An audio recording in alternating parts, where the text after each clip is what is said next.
Hey, what's up, guys? Lucas Burnley here. You are listening to the Edge and Flow podcast. I'm here with my co-host TJ Schwartz. How's it going, TJ? Going great.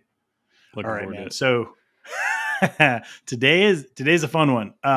But before we get into what we're actually talking about, I wanted to ask you, how is your employee situation working out? Going great. Yeah, he's been in. We talked about in the last episode, and about 5 hours a day ish, 6 hours a day all week this week. It's been really good. Like I said, I have just a pile of work, so I've been kind of shifting him around to a couple different things, seeing what he likes, what where his skills are working good. He's a Cerakoter, so he's done tons of blasting. He's really good at it. Didn't have to train him at all. He did a bunch of blasting on like just G10 for me, Yep. like a bunch. And then he's been stoning some blades and doing. I got him started to train on Kydex. We haven't dove into that yet, but yeah, it's been going really good. Been very productive week. He understands Finnish. Yeah, That's what I'm yeah. hearing, He's a right? he's a perfectionist. Like Yeah. everything he's done, it's been. If there's a flaw in what he did, he points it out before I even have a chance to Man, look I at it. love it. Okay, so I think we got to swing back around to this maybe in Yeah, another week or 2 weeks or something, yeah. and really check in on like what that time looked like. hmm Anything else we want to like just house cleaning before we get into this episode? Yeah. So Red X Day is no more. That'll be the Done. last time we say that because we've renamed it. And we Yes. renamed it because of a conflict of interest with another name of that origin. So what it is a downshift. And we're dropping the word day. It is a verb, not a noun. It's like we are doing a downshift. Right. So the 21st of this month is the day we do a downshift. And I like it. there's a play on words there because it's a downshift is what you do before you slow down, and it's what you do before you stomp on the gas. It, and also it's a shift. It's like you're working a shift. So you kind of think of it as like my shift today is going to be doing this. There are There's levels. There levels. are levels in the name. Yeah. There's power in a So we name. I got love to it. get some graphics going on that because that is like I said, it's an offspring of this podcast that I think is going to have a life of its own. I hope at least it will in my life. So the downshift. I am working towards my downshift year. It's going to be awesome. Yep. Yeah. There you go. All right. Okay. So those things out of the way. All right. What we got going on today is TJ promised that he would let me interview him around his CAD process. And that is exactly what it is. It is a process. It is not haphazard. It is not accidental. It is very well thought out. And I think you guys are going to probably find it pretty interesting. I'm excited to dig into it a little bit more. And so, yeah, we're also going to see if I can interview someone because I've actually never done this. So It's going to be fun. So we're gonna get into it. All right, just right out of the gate. How long have you been doing CAD? It would be 2012 Okay. that I started, and it was Okay. SolidWorks. So 11 years. Yeah, I was in college, and I had a semester where we started to learn SolidWorks. Okay. Yeah. And just as like it's a weird one. Starting in that process, like you're learning it around things that aren't knife related, right? Mhm. You're learning CAD. Mhm. How long before you feel that you achieved like a basic level of proficiency? A basic level of proficiency, I would say probably a year where it was like relatively proficient, but Yep. it's a lot of these CAD programs or products that there's Right. doors you can open almost infinitely. It's like when you Yeah. think you're proficient, then there's this one tab that you've always ignored and you open that, and then there's like a new degree of proficiency you have to reach with that new part of the program. But like Right. just the nuts and bolts, I mean, probably within a year. Okay. And in that first year, how many hours a week do you think you were actually spending working on CAD? It was really broken up. It was like long is like picture the typical college life where it's like I set aside a couple of days and just like long 10-hour days of CAD and then back to doing schoolwork. But it was probably I was doing it in the margins all the time, and I was like going in before I had a license to actually do it. I was doing it in Right. like the computer lab in Boise State. But Okay. you're asking how many total hours in that year? Yeah, like just over a week, like as you're starting to practice, even like if you think total like weekly, how many hours were you spending in CAD environment? Maybe 10 a week, 10 hours a week, something like that. Okay. So that's, Yeah. I mean, that's actually a Yeah. significant amount of Yeah. time. It I was a just lot. wanted to try to get like a baseline for people to understand like where your philosophy around CAD is kind of developing as we Hmm. go. Hmm. Um, the other thing is explain to people who may not know what CAD is. Yeah. CAD, CAD, computer aided design. It is a very broad term. It's kind of like CNC. When you say Yep. CNC, computer numerically controlled, people think mill, could mean lathe, could mean 3D printer. CAD's a little bit the Laser, same whatever. way. CAD, it refers to like fluid dynamics. So, like if you're an HVAC company, you might use CAD to figure out how big the air ducts need to be for a given building size. If you're an auto manufacturer, you might have a wind tunnel CAD program. If you're, it could be any number of things. Like the dentist office I go to uses CAD to create like crowns, because they 3D scan your teeth. And so this is it. This is applied to almost any industry that involves making a physical thing now. But the CAD that we're talking about is what's referred to as parametric modeling. And parametric modeling is a type of CAD where you are creating a solid model, like if you've seen in an image or video where you like spin the 3D model around of a knife or whatever, that it's not for artistic purposes. It's not for CGI. It's not for 3D printing necessarily. It's for manufacturing. And parametric means that these shapes and 3D images that you see, those are mathematically defined shapes. So they're arcs, they're straight lines, points, circles. Whereas a non parametric program would be like if you're making a video game and you want a knife in the video game, you're using, I don't know, it's more of a mesh, I think is the right word for it, Right. where it's like it's actually just a bunch of triangles that just approximates what that looks like for like Right. visual purposes. But you can't submit that to like a CNC manufacturer and then be like, oh yeah, we'll make it right away. They Right. would have to convert it to a parametric format to then make it. Right. Yeah. So you're essentially creating a physical model inside of a virtual Yeah. environment. Yep. Okay. So obviously, like this translates very well to what we do.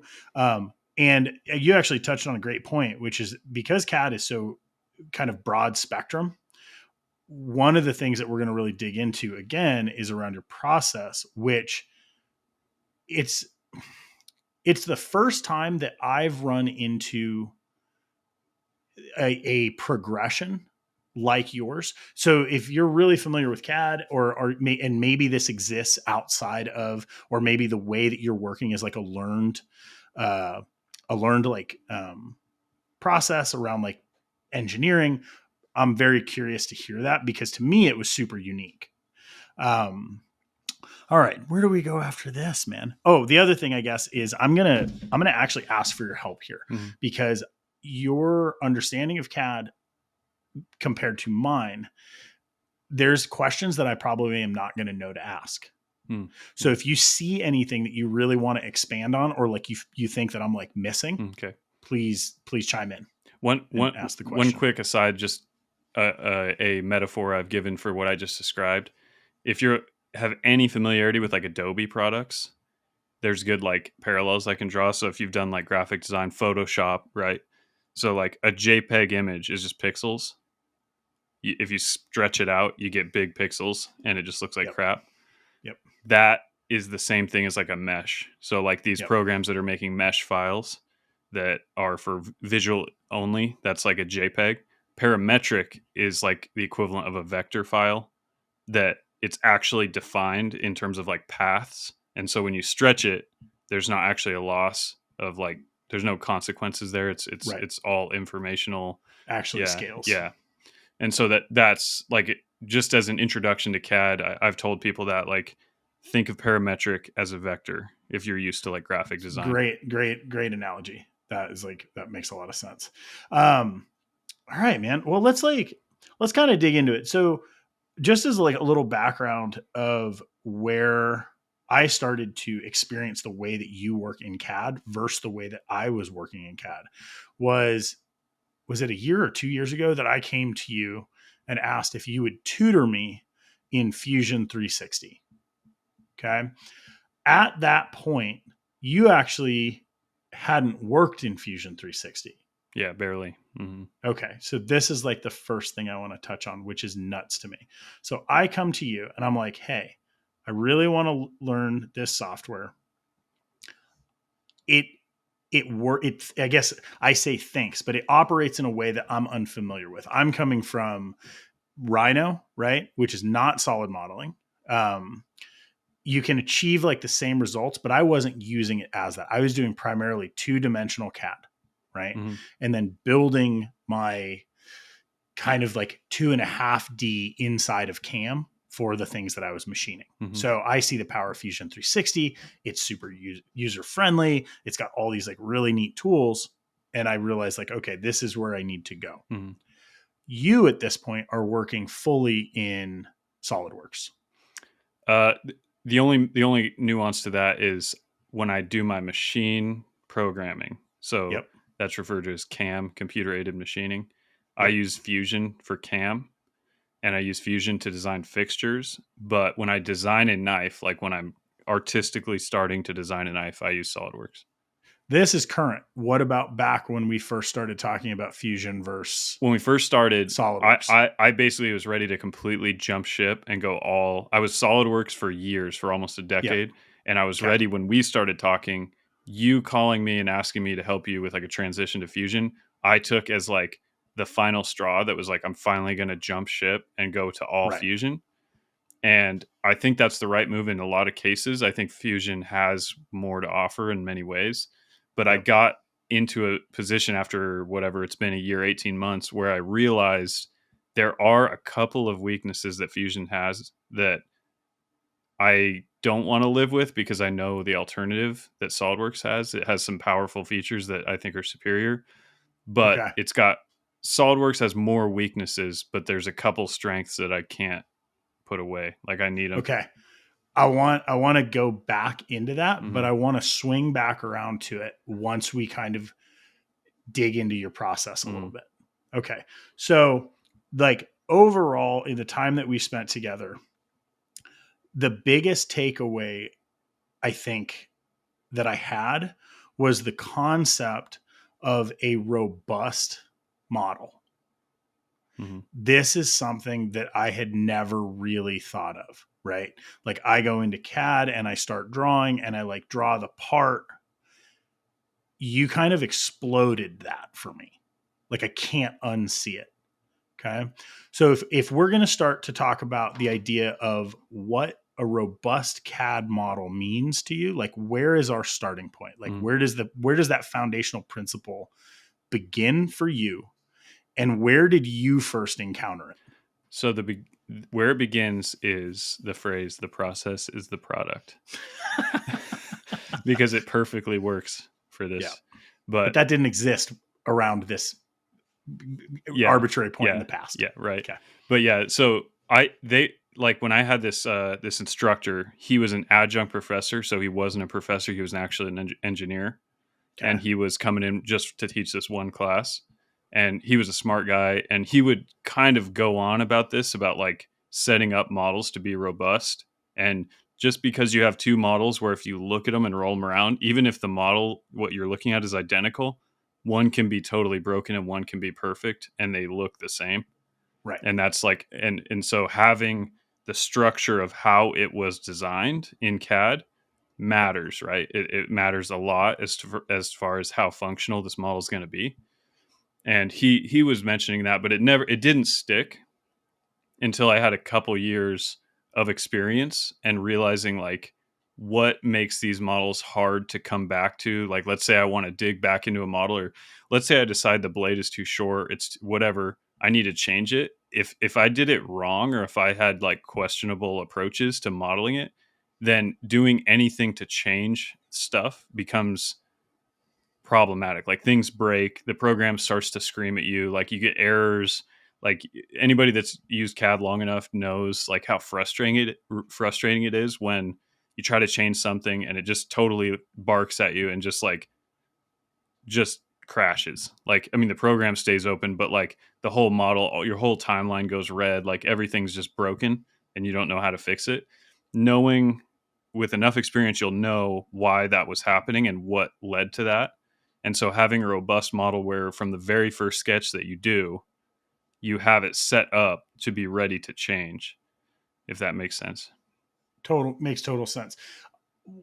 Initially, I had this feeling of like modularity where I realized I'm like, oh, okay, so the way that we're working is going to essentially allow me down the road to make corrections or changes that don't then break features designed after that Yeah. point. Yeah. And that is something that I think is pretty rare. But it makes perfect sense because like as we kind of iterate and evolve a design, a lot of times you make it to a point and you're like, oh, I would like to change that back there. Right. Mm-hmm. And so like with a program like Fusion and obviously SolidWorks, you have things in your timeline that are linked so that if you change this line or whole location, it's also changing like the modeled feature based on that sketch. Yeah. Right. So I looked at it as the easiest way for me to kind of compartmentalize it was like, okay, I'm making like a modular design where I have these features that stand independently, but are linked to the whole. Mm-hmm. Right. And a lot of this comes down to like good practices around your, I want to say like file organization, but like your sketch organization and like the way that you are actually setting up each feature. So can you talk a little bit about the process of like, say someone like myself who is bringing in, I hand sketch some kind of, rough, design and I bring it into CAD. Can you kind of outline like the initial steps you take to like set yourself on this path to like a robust model? Yeah, Okay. there's one thing I would start out with first, and you kind of said it, but I hear it all the time. Is there's a lot of people that say I have a design, I just need to put it into CAD. Like you've Right. heard that exact phrase. I Yep. have. I would hesitate to think that way at all because in CAD, things are going to become noticeable and visible Yep. that you aren't able to have on like a two-dimensional page when you're drawing. Yep. And it's like I try to make sure that the process, like sketching first, is awesome, and I do that a lot of the time. But the actual, it's critical that you do look at CAD as a design tool, not Yes. just as an engineering tool. Right. And I think that's where there's a misconception out there that like you completely design the knife and then you put it into CAD. Well, then it wouldn't be called CAD because CAD is computer aided Right. design, right? We're like, Would you say that having an idea yeah, to input into yeah, CAD is a more fitting descriptor? yeah, a starting point, Right. like Yeah. a It's like a concept. concept, right? Yeah, Concept drawing, yeah, right? So say I'm importing a concept drawing. yeah, Now I'm ready to do my design work. yep, yeah. Okay. And So you've done it. the only reason I stress that a little bit is in the early days, I was a pencil guy. Like I'm Yep. not dissing on sketching knives because I used to sketch knives to like extreme detail, and the reason I got away from it is there is, especially with a folder, there is the possibility that things are not going to work out the way you hoped. Yeah, maybe the blade fits in the handle, but like maybe this detent ball track isn't going to be where you want it. Maybe this stop pin, all of a sudden, this flipper tab and stop pin situation is problematic. It's it's possible to foresee that like you do with like a light table and you're actually figuring that out. Yep. But if you get overly artistic on paper and then you bring it into CAD and you're starting to do the model, I would rather figure all that stuff out before I'm too invested into like perfecting this shape. You know what I mean? 100%. And so it's like if it's like just like my sketches are now a lot weaker in terms of how final and finished they look than what they used Right. to, but that's intentional because Right. I'd rather spend the time in CAD to do that. And so I guess to answer your question though, like once you have the sketch in CAD, setting up knowing where you're going to need to probably tweak it is you kind of want to know ahead of time. Like if you don't have a prototype yet, you've never made this thing, like ideally you're going to 3D print this thing at some point to then Right. get a hand on it. So in your head, you're thinking, I'm going to do it this way, but I think it's going to maybe have to scale up or down for like these finger grooves to actually work. They may have to get bigger or smaller. Making sure that things like the scale, when you change the frame shape or the liner, the scale changes with it, and things like that, so Right. that once you come back, you've 3D printed it. Now it's time to adjust. I think I might have mentioned to you one time. I'm trying to remember how I put it. It's like you're creating a a knife that has like handles on it for tweaking. Right. And so it's like imagine if you've ever handmade a knife or handmade anything, imagine if you could like build a shed and then when it's done, just like grab the corner and make it a little bigger. And then Right. like And the grab door changes with it. yeah, and the door Right. doesn't break and like Yeah. you get, studs on 16-inch centers even when you Yep. stretch it out. And like the roof, Right. you can change the pitch and things change, like you imagine the power of having like the ability to retroactively like tweak, and Yeah. that is what you want. And if it's set up in a like finicky way, that's not really possible, and you'll end up feeling like you have to settle because it's like you don't want to spend 2 days like unbreaking your model because you moved the lanyard hole or whatever. So let's like dive into finicky for a second. Hmm. So when I first came into Fusion, I would go into the environment and I would start sketching. We're going to use like a fixed blade as an example. Hmm. So I would draw my like tang or blade. I would in the same sketch, I would add my scale.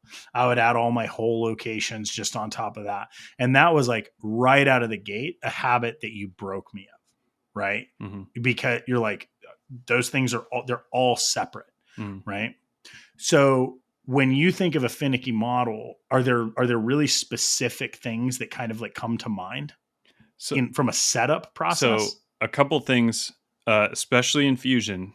So Fusion and SolidWorks have some differences, but I'm going to try to stick to mostly Fusion on this Okay. conversation because I think that's what everyone's using. I like SolidWorks for certain things, but I don't think most listeners are probably not doing that. But Yep. in Fusion, the timeline they call on the bottom of the screen, they call it a timeline for a reason.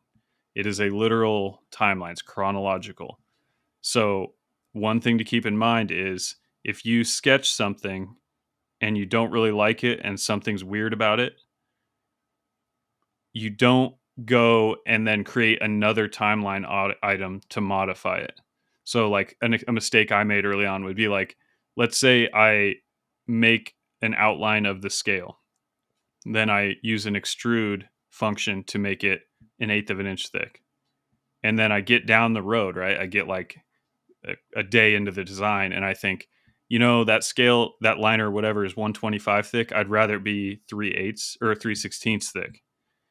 You don't extrude more onto it to thicken it. You go back to the original extrusion where you made it 125 Yep. and you make it thicker. And so that's one of the things is like if you get where you have like an extrusion that made it 1/8 and then Right. downstream of that and another extrusion that made it a 16th thicker, then you're probably not going to be able to tweak and refine that without getting confused as to why there's all these features like doing similar things. Right. And so generally the shorter the timeline, like the shorter the timeline the better. That is like I would Right. say that's a law. Don't do more work than Yeah. is needed. Yeah. Right. Yeah. So you would end up at the same place. You would end up with a 3/8 scale, Yeah. but this way of like adding on would give you like essentially a false part Yeah. because it's actually not one piece that's extruded. It's now two pieces that are like almost Yeah. glued together, Yeah. for lack of a Yeah. better term. And that's where Okay. you get the domino effect that, like I said, when you start breaking things, is like if you did something and then did something to modify that thing and then did another thing to modify that thing, and you change the first thing, it can have a knockdown effect of like Right. just getting like a runaway basically like failure of everything downstream. And so the Right. simpler it is, the better. Okay. So that's like the first concept. Mm-hmm. Keep it as simple as possible. Yeah. Right. Trying to think like where to go after that from. And I think a lot of these concepts, they transfer around to different CAD programs. Like Rhino works different in that it doesn't have like the same type of timeline. Mm-hmm. I was used to working in layers, Yeah. like which essentially I used as sketches, Seems a but little bit more like Adobe products. yeah, totally. I think that's much more accurate, Yeah. right? And if you're using Rhino for like real 3D stuff, that's beyond like my understanding of it. So I can't like speak intelligently about it. But from like the 2D, 2.5D standpoint, that's kind of what it feels like, Mm-hmm. right? You're doing like line drawings and then you're kind of like creating, walls and like, what's the word I'm looking for? Like a cap Yeah. to create like a solid, like a You're, lofted you're surface. using surfaces as opposed to Yeah. like solid modeling. As opposed to like solid modeling. Yeah. Okay. So, all right. So we have this basic concept, which is as we're starting to build our model, the way that we're organizing our drawing is incredibly important to like downstream effect. Mm-hmm. We know that we want to keep it as simple as possible. Okay. With Fusion, I found that where I thought the techniques of like drawing and modeling were going to be the critical components, it was actually the file setup, Mm-hmm. the workflow, and the constraints. Okay. So can we talk like which one of those would you prioritize first? I think having a good file organization method and workflow Yep. organization method, it's just like you don't want to form bad habits. It's the same thing with Right. anything you do. It's like I would try to focus on understanding. It's easy to just open a tab and start doing stuff. Yep. I understand that. Like that, I'm not saying that's not a good idea because you still need to learn some of the ideas about around sketches, extrusion. What do these things do? Like you can just kind of play and see what these Totally. things do. But actually, if your goal is to like move towards say modeling a knife that's like a semi complex assembly, you have to know how to set those files up because if you have like there's components, there's assemblies, there's bodies, there's a few terms there that if you don't have a definition for in your head or like haven't wrapped your head around, you can get to where you're like excited about a design, but because the file setup was kind of goofy, it's like really hard to reverse or undo the way that it was set up. Yep. Without So just let's restarting. dig into that a little bit. Okay. Mm-hmm. So as if we're using a fixed blade as an example, and the only reason I'm using that is it's, folded with less parts, Yeah. and it obviously doesn't fold.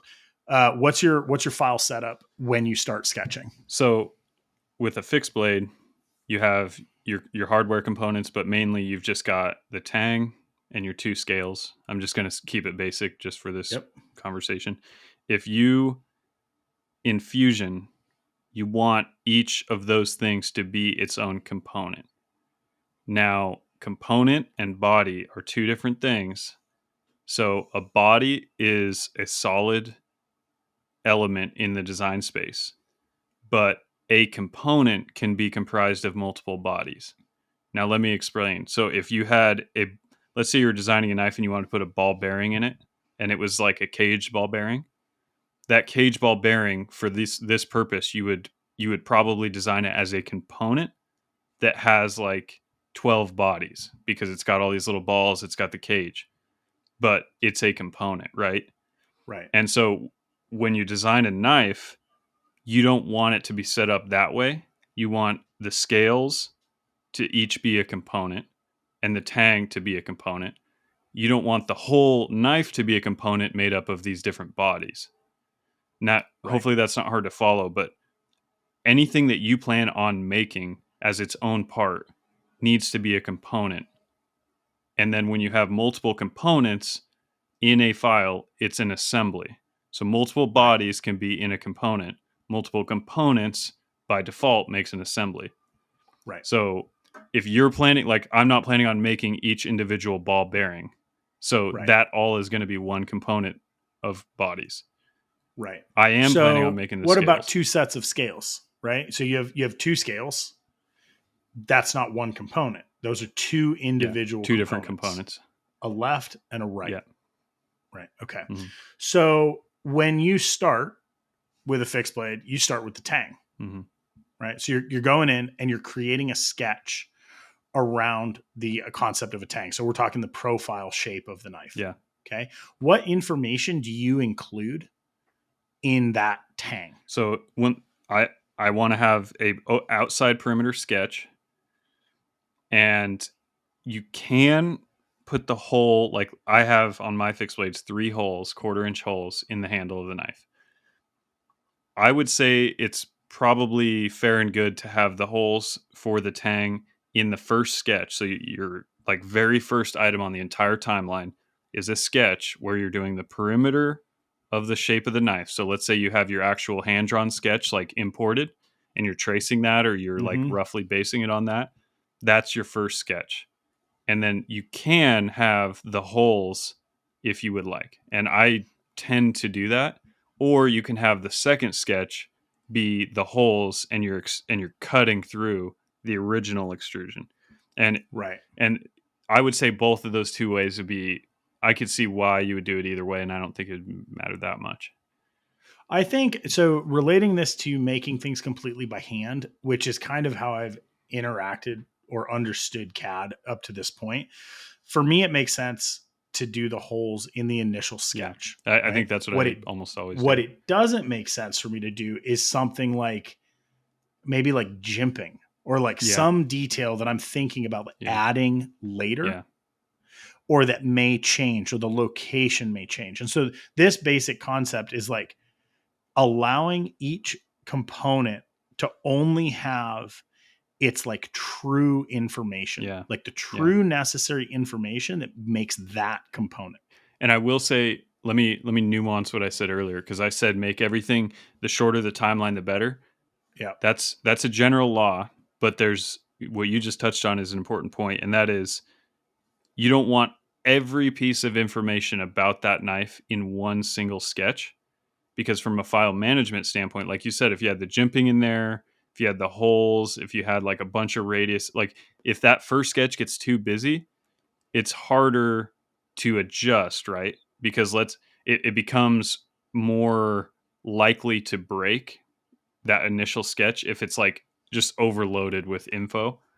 Yeah. And so I do try to have my sketches be as simple as possible. So like the shape of the knife with the holes, and I won't even like on the overland, like where the butt of the knife, the pommel, it's got like kind of angular, but it's rounded on the corners. I When my first sketch is drawn in there, those are actually not rounded in the sketch. Those are actually like cusps. So your corners, you're not champering or filleting them. In the first You are sketch. leaving them Yeah. in that first sketch. You're just leaving it a hard Yeah. angle, which is, if I was going to go to the bandsaw, I wouldn't try to apply my fillet on the bandsaw. Right. That is a controlled process on a grinder at a later point. Yeah. So this is like the parallels between the way that you design in CAD and the way that something might be manufactured completely by hand. I think there's actually a lot of comparisons that can be made. There are parallels, and I would say one of the main reasons though is like, again, I want to design things that have handles that I can grab and move. Right. If I have the shape of the overland and all the corners are literally sharp in a sketch, and let's say I wanted to stretch that handle in the back or change the angle of one of those lines, I can grab the actual point and move it a little bit. Right. Whereas if it had another radius in there, what do you grab to move? Because if you grab, unless you've done CAD before, this is hard to understand, but like if there's not like a clear thing to grab and drag a little bit, like it'll just kind of get wonky on you, and you need like something specific and clear to like actually be able to adjust it.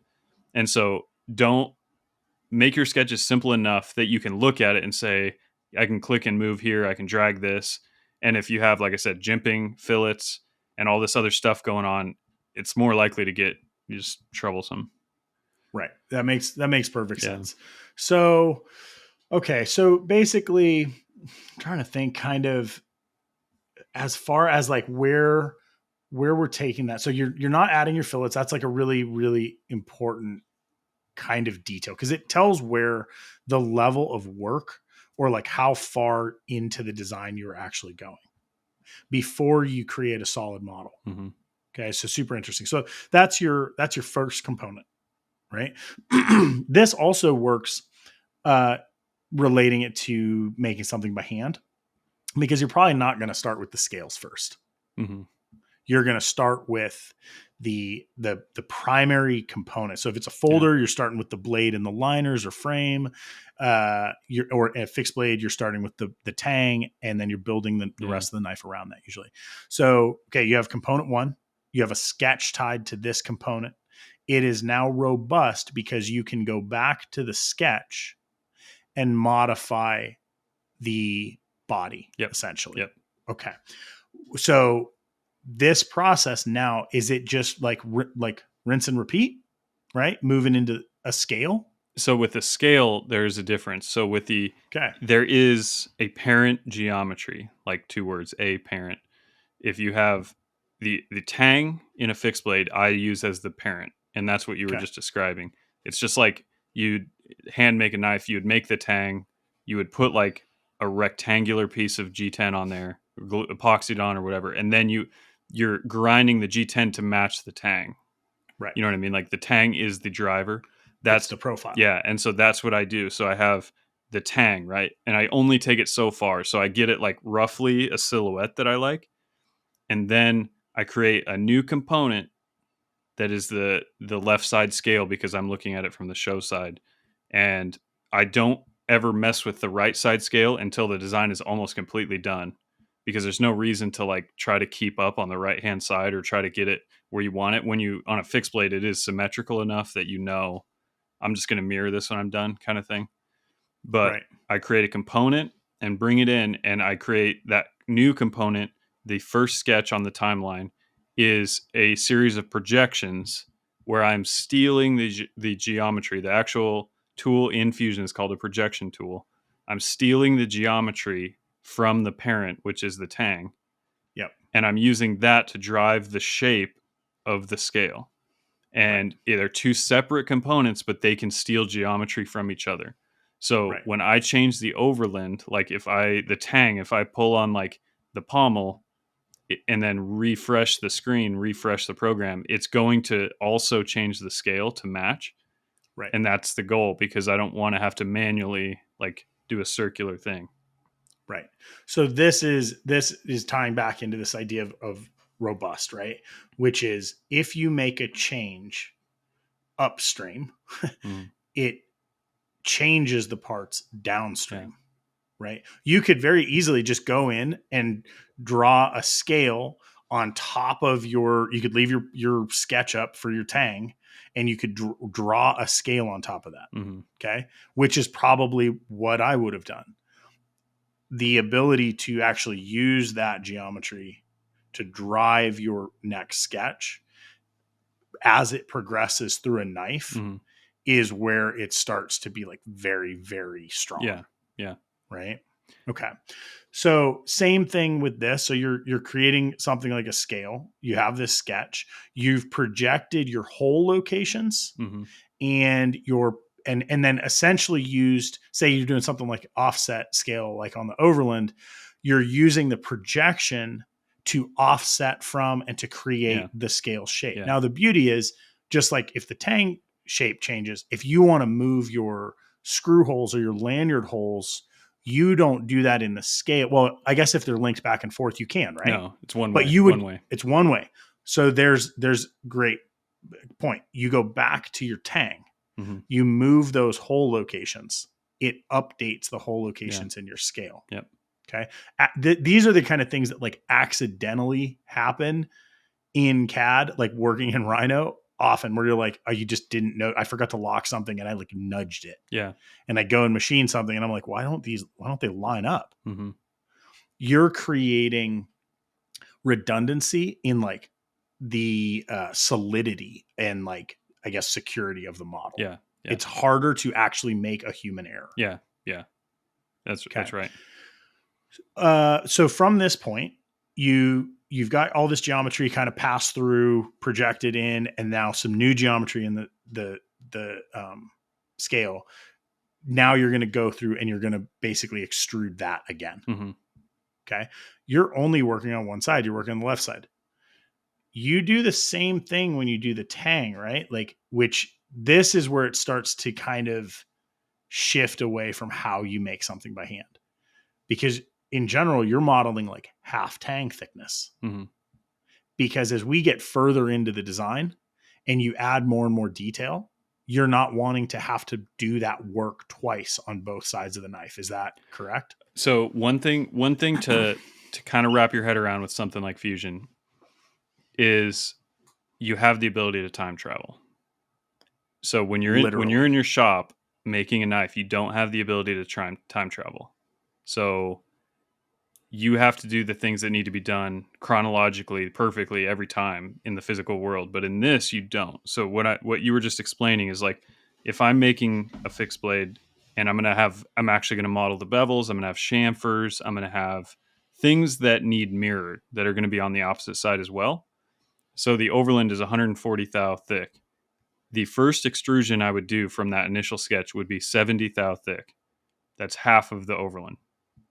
I would then mirror it, even though all it is a extrusion.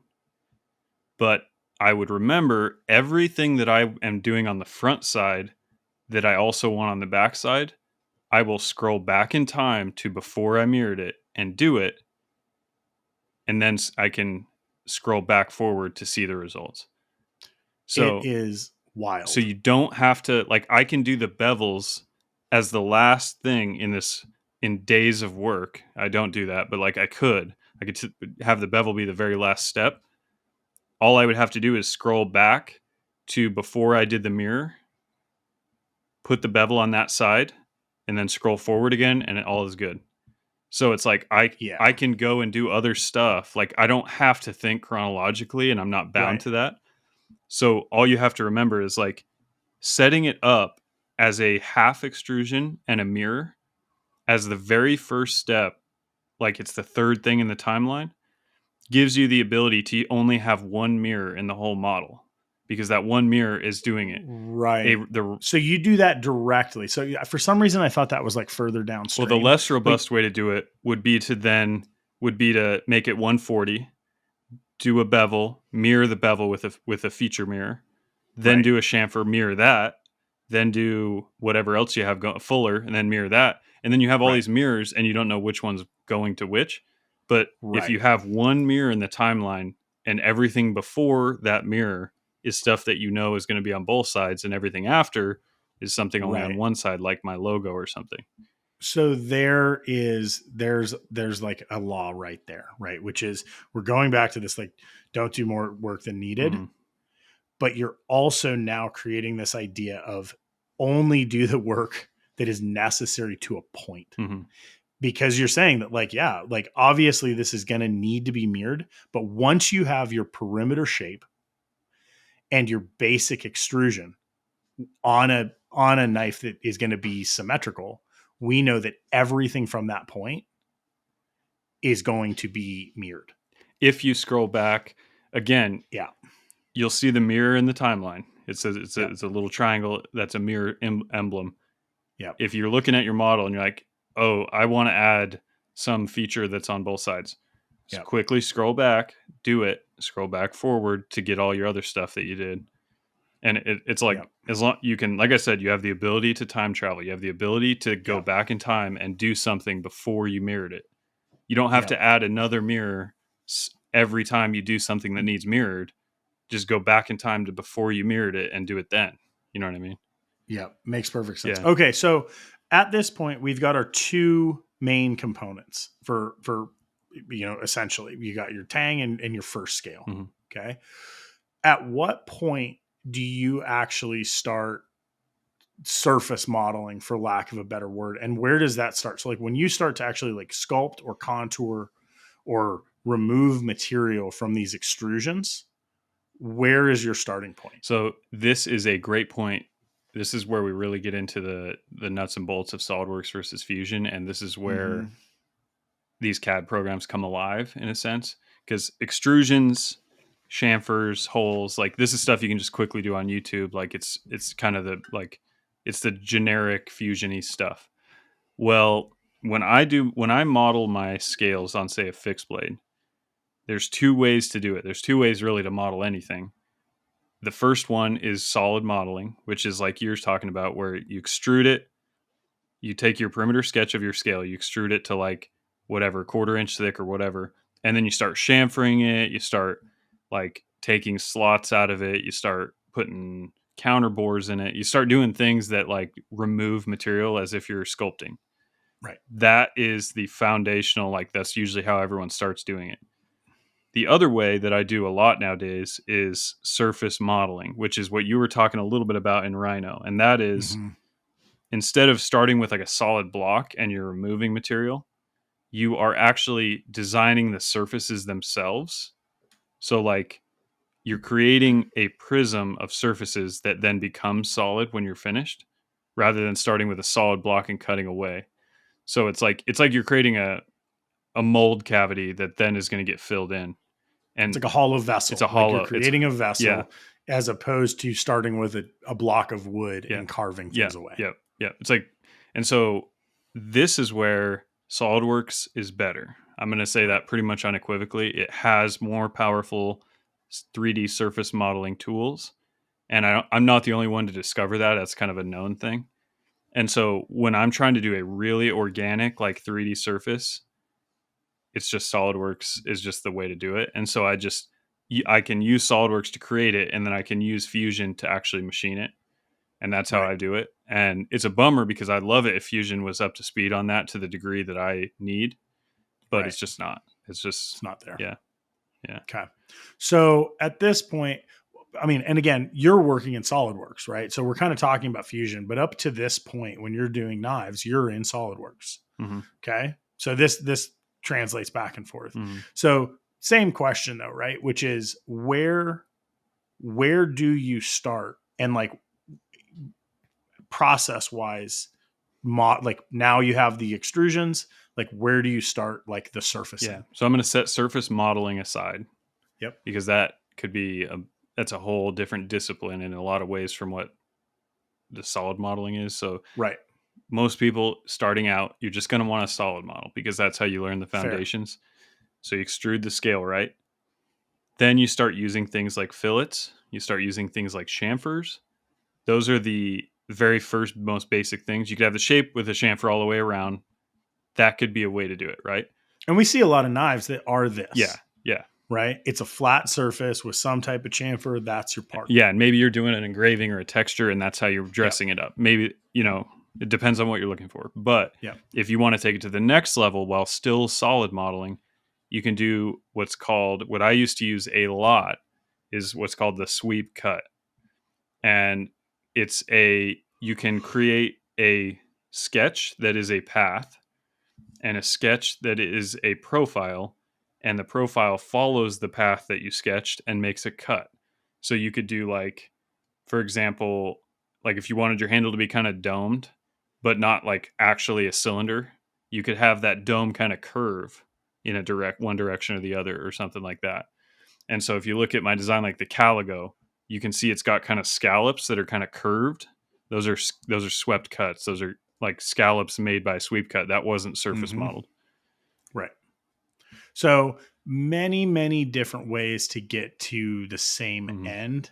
Some are more efficient or more appropriate. I think this also goes back to not doing more work than is needed, because generally one is going to be more efficient than the other, whether that's due to your skill level or due to the program that you're working with or any kind of number of other variables. Okay.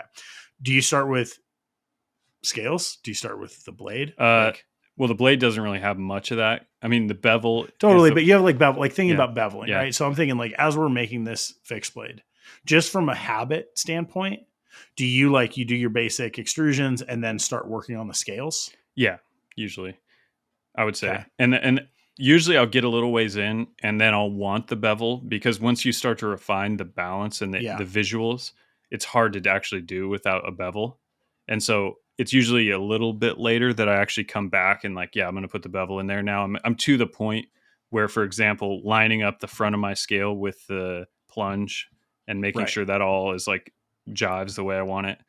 That takes a little while to get to where you're even worried about that, if that makes sense. And once you get to that point, then I go back and put the bevel in. But the bevel is a great question, because a lot of people ask, how do you model a bevel?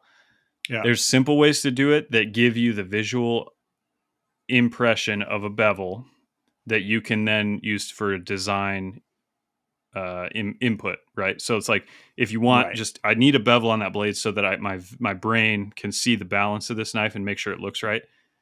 That bevel doesn't necessarily have to be like manufacturable, but I have been trying to get as disciplined as possible about any bevel that I model is modeled in the way that it's actually made. And the reason for that is, you may design a handle that matches a specific plunge that isn't actually possible with a given technology or way of doing things. And then you may Yes. be frustrated because when you go to do it, now your handle was designed in a way that doesn't mesh with what you're actually wanting.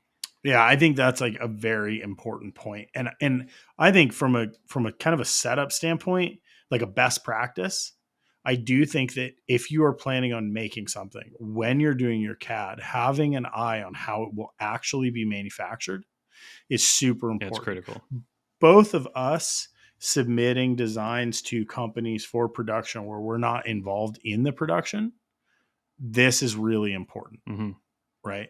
If there's a lot of, I think there's been a lot of designs submitted over the years where it's like, it's a beautiful design with no eye on how it's actually going to be manufactured. And this falls under like the, you don't know what you don't know, and you're a Mm-hmm. custom knife maker and you make it. Mm-hmm. And you're like, this is how I do it. Well, they're not going to make it the way that you make it Mm-hmm. from a process standpoint, right? Yeah. So understanding like the tools that you're working with, or the tools that a company is working with as you're doing your design, I think just Yeah. lends to itself to like a much better finished product. Process oriented design for sure. Process oriented design. Mm-hmm. Okay.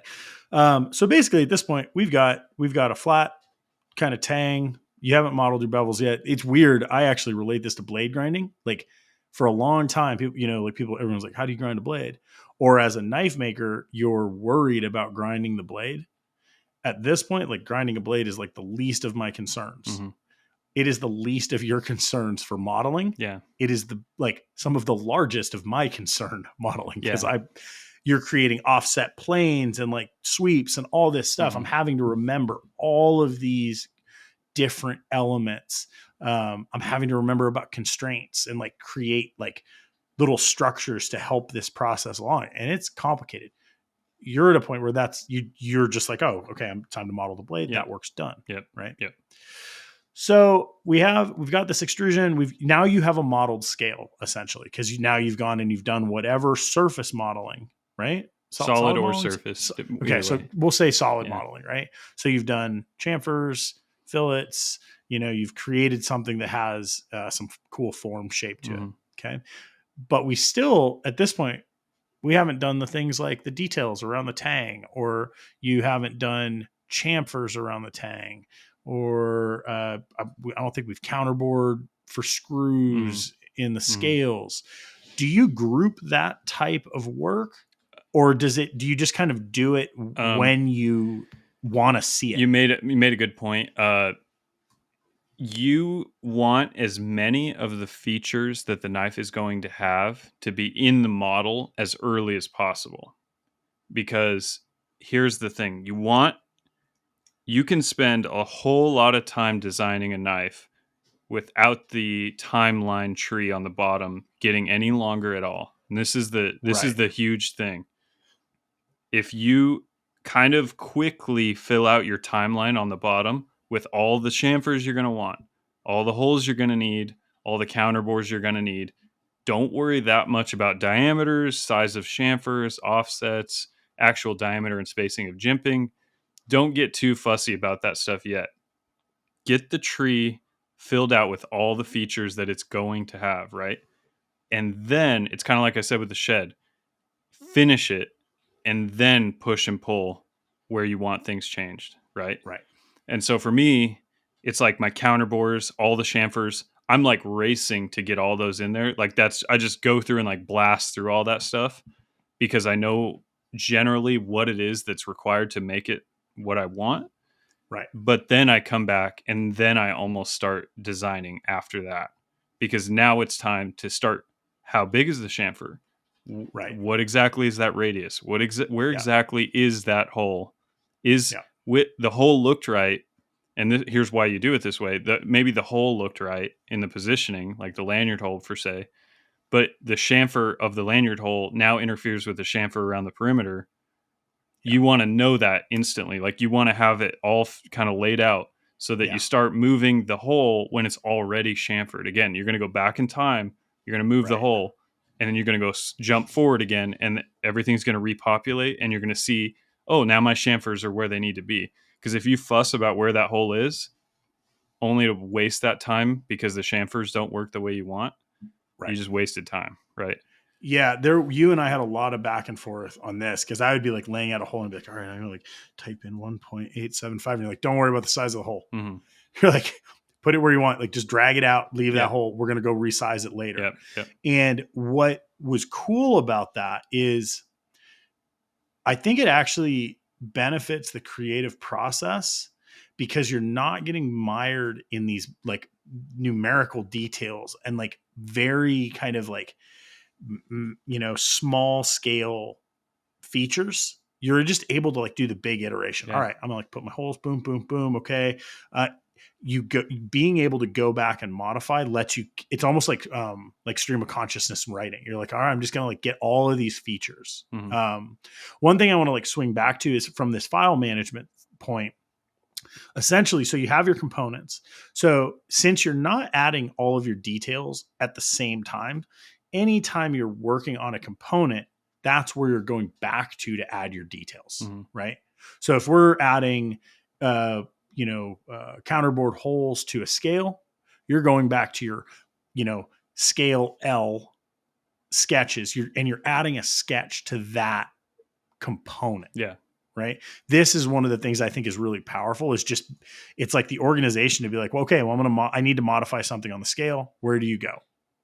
Well, you go to your scale, Mm-hmm. and inside of that component are all of your files for any change that you've made to that scale, which, man, just being able to know where the changes were made is so powerful. Fusion specifically. This is the number one error I see made in CAD in general, but Fusion is very much prone to this.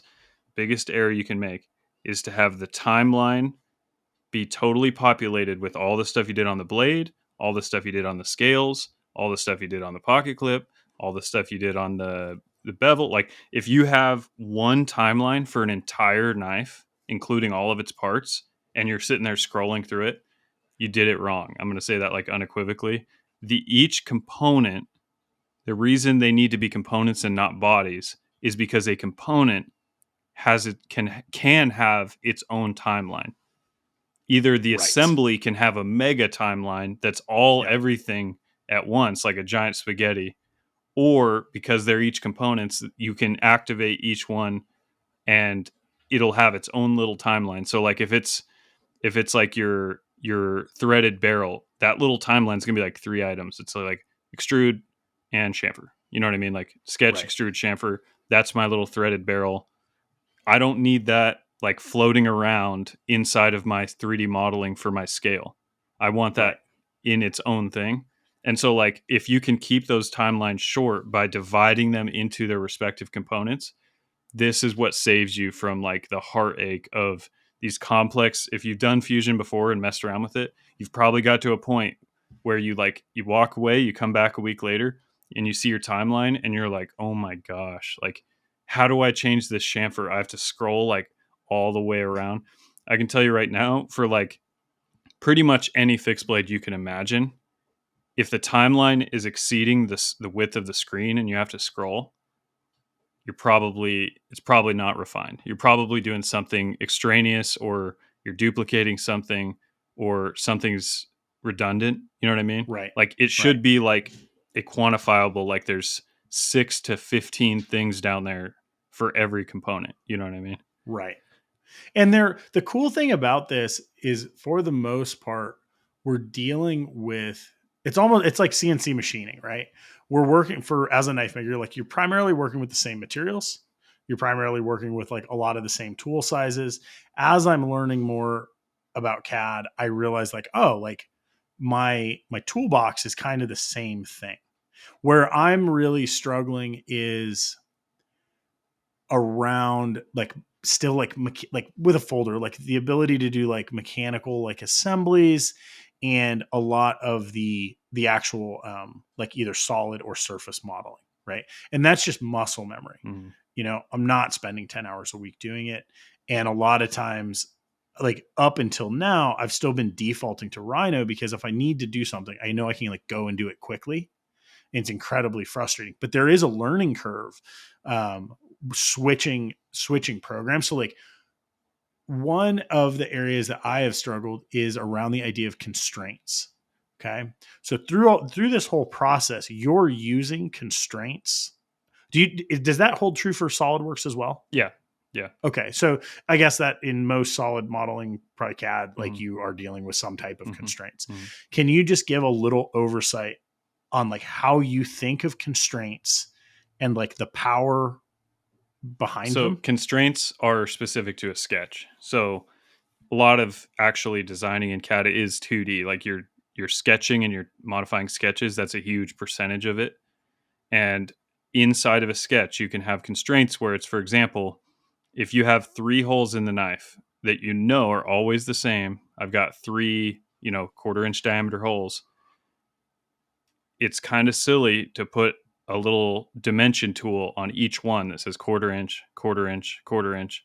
Because let's say down the road, you're like, well, now I'm buying 3/16 hardware. I don't need them to be 1/4 inch.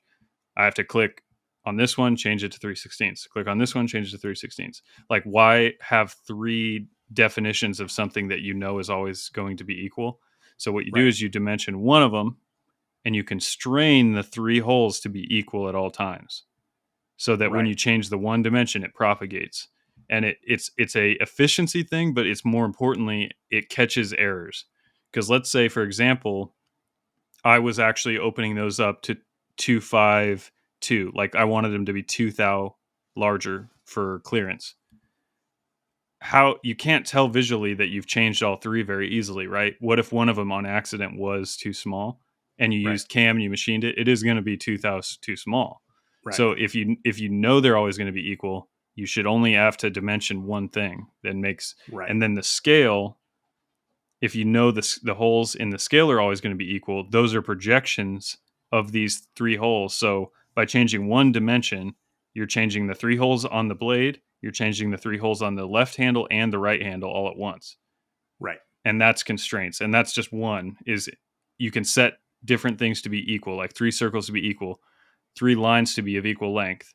Like on jimping, you can set equal spacing so that when you like set the dimension of the spacing, they all spread out in that equal amount. Right. Or you can set things forced, constrained to be parallel. Not that Right. common on my designs. I don't have a lot of parallel lines, but maybe in a folder you have your lock frame, your lock face on the blade and the lock face on the like lock insert or handle. You probably want to constrain those to be parallel, right? Right. Things like that. So constraining, and you don't want to over constrain to where it's like the model's like not flexible, right? It's not like you need it to be constrained in only the exact ways that you know it needs to be. So that's something I'm still struggling with. A lot of times I will do something and Fusion will tell me over constrained. Hmm. A lot of times I don't even understand what I did Hmm. that over constrained it because Fusion is essentially adding constraints sometimes where it thinks you want them, Yeah. right? Or where it like makes It sometimes sense. makes assumptions. Yeah. Yeah, Can it's be making an frustrating. assumption. And like that's been like part of the learning curve where I get in and I'm like, oh, like why can't I change this? Or like, why am I getting this error code? When I saw you using them, I immediately saw like the power Hmm. of them, but like also the kind of like the hurdles around them. Like an area that you would use them that's really interesting is like around beveling the blade. Hmm. So you're creating a sketch with constraints that literally allows you to modify the way that the blade is ground, for lack Hmm. of a better term, Hmm. just by going in and modifying the geometry around that first sketch, Yep. which might be something like a triangle. Yeah. Yeah.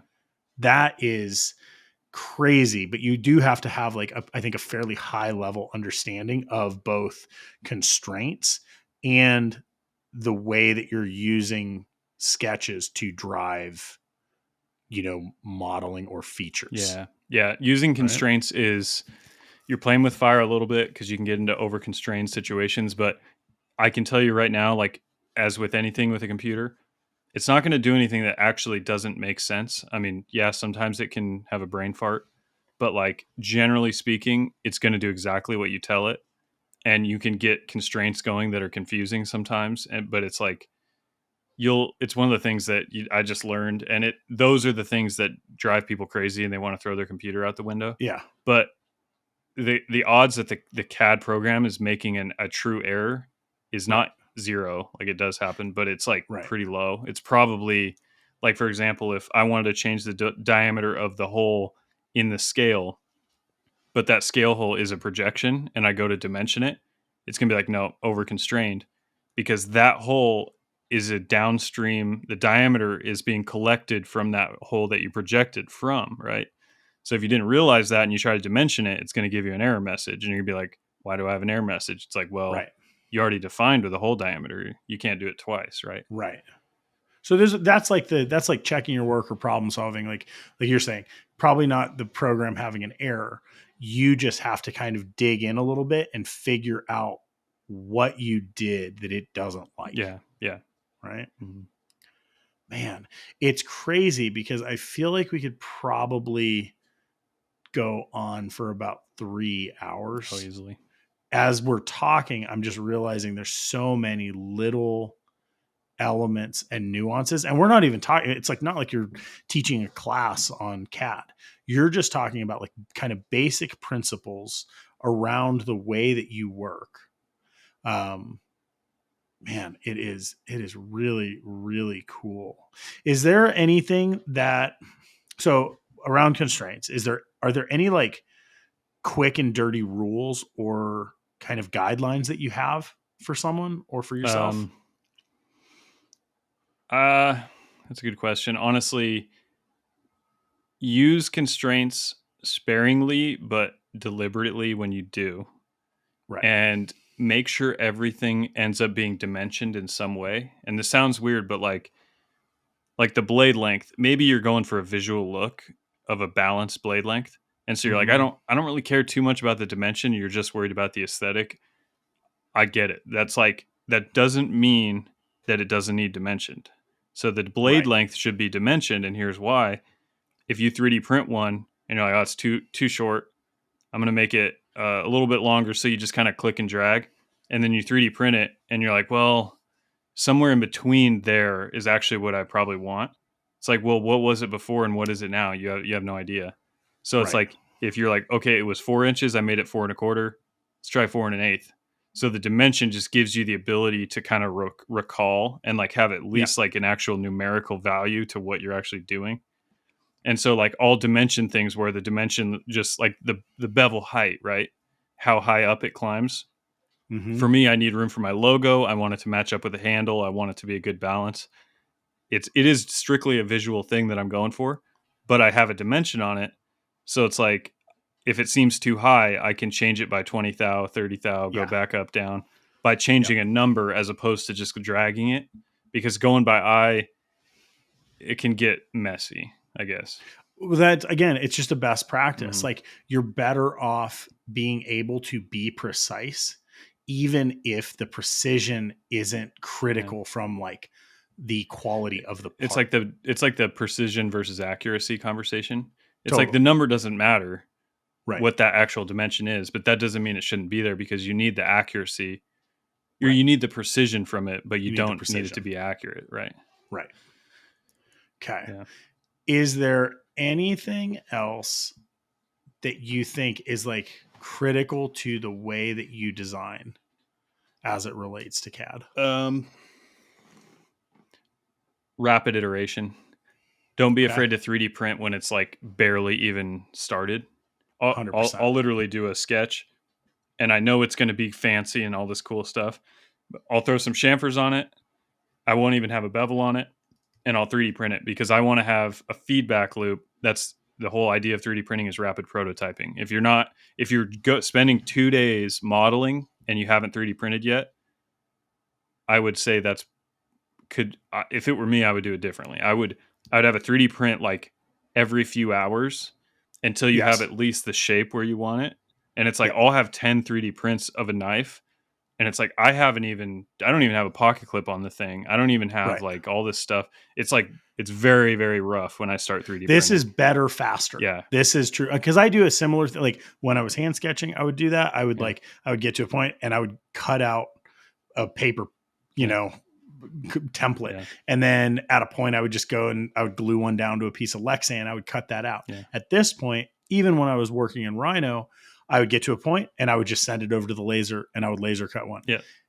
It's never the thing out of the gate. Yeah.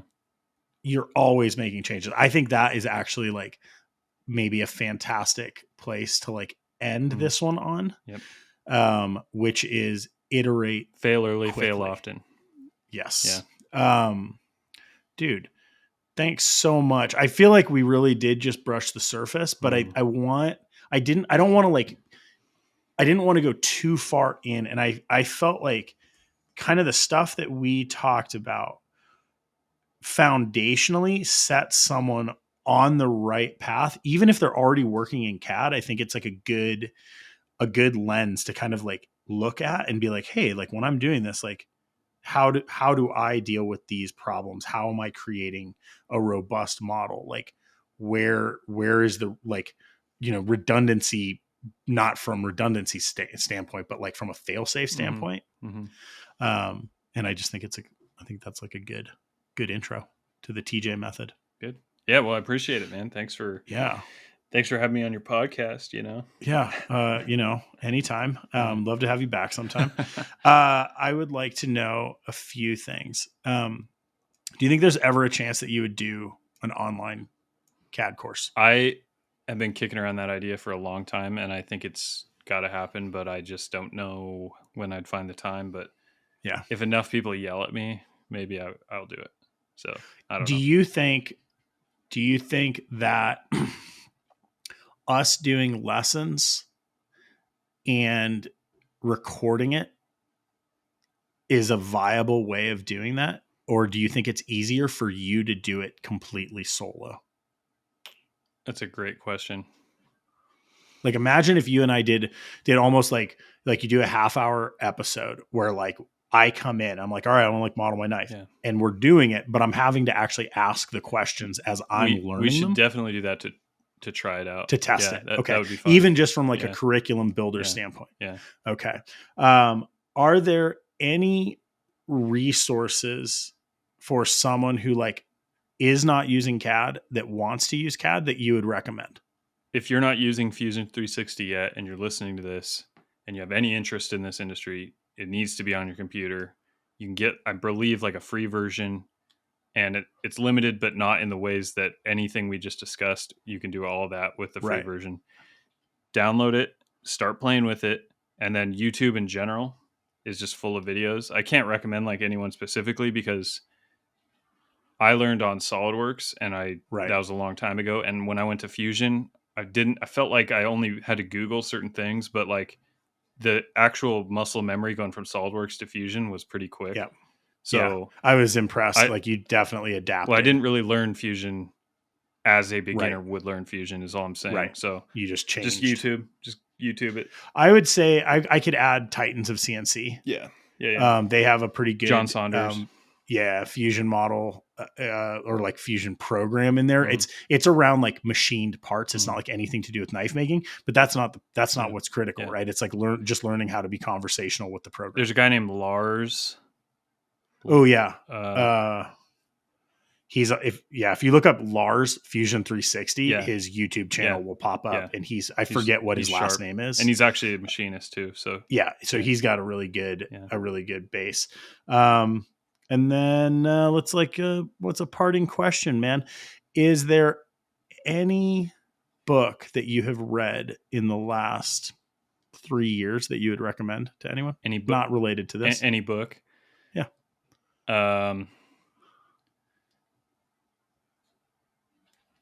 The problem is a lot of them are history books, like Doesn't almost matter. every That's book. great. Yeah. I would say Operation Paperclip is like a very interesting book, but that is left field for this Cool. conversation. But That's great. Operation Paperclip, it's a good book. I'll check it out. Dude, great having you on. Yeah. And look forward to talking again soon. Sounds good. Peace. All right. See you guys. Bye.